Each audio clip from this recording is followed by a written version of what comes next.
नमस्कार, मैं हूं पंकज शर्मा अपनी सिंहासन बत्तीसी के साथ।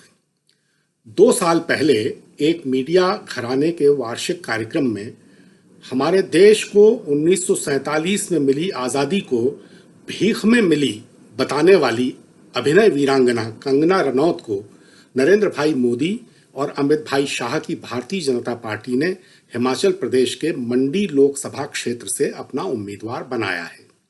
कंगना ने तब ये कहकर देशवासियों के ज्ञान में वृद्धि की थी कि भारत को असली स्वतंत्रता तो 2014 में मिली है। स्वाधीनता सेनानियों की खुली अवमानना करने के इस पराक्रम के बाद भी अगर भारतीय जनता पार्टी कंगना को 2024 के चुनाव में प्रत्याशी नहीं बनाती तो ये एहसान फरामोशी की हद होती।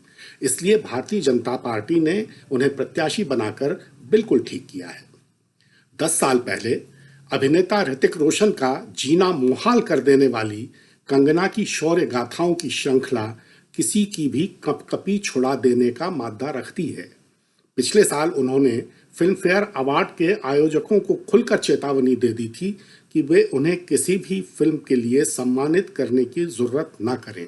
कंगना का कहना था कि फिल्म फेयर अवार्ड पूरी तरह अनैतिक, भ्रष्ट और अन्यायपूर्ण प्रक्रिया है और वे इसकी भागीदार नहीं बनेंगी। कंगना मुंबई को पाक अधिकृत कश्मीर जैसा बताने का जौहर भी दिखा चुकी हैं। उनके इस गौरवशाली इतिहास के भरोसे मुझे पूरा भरोसा है कि कंगना रनौत मंडी की सरजमी पर जरूर कोई गुल खिलाएंगी। मंडी में 1952 से लेकर अब तक 20 बार लोकसभा के चुनाव और उपचुनाव हुए हैं। इनमें से सिर्फ 5 बार भारतीय जनता पार्टी जीती है, 14 बार कांग्रेस के प्रत्याशी जीते हैं और 1 बार जनता पार्टी। जिन रामस्वरूप शर्मा का टिकट काटकर कंगना को भाजपा ने उम्मीदवार बनाया है, उन्हें मंडी में 2019 के चुनाव में करीब 6.5 लाख वोट मिले थे और उन्होंने कांग्रेस को 4 लाख से ज्यादा मतों से हराया था।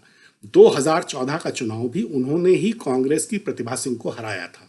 पिछले कई वर्षों से मंडी लोकसभा क्षेत्र में कांग्रेस को जीत के वक्त कुल मतदान का 60-62% और हार के समय 45% वोट मिलता रहा है। तो समझ लीजिए कि कंगना की राह में फूल कम, कांटे ज्यादा दिखाई दे रहे हैं। इन गर्मियों के बाद की लोकसभा अगले 5 साल तक कंगना की लपटों का सामना करेगी या उनकी ज्वाला कांगड़ा की कालीधर पहाड़ी की ज्वाला देवी मंदिर मंडी में ही शांत कर देगा, ये जानने के लिए आप इंतजार करिए 4 जून तक का। मैं इस बीच सिंहासन बत्तीसी का अगला अंक लेकर आपसे जल्दी ही फिर मिलता हूं। नमस्कार।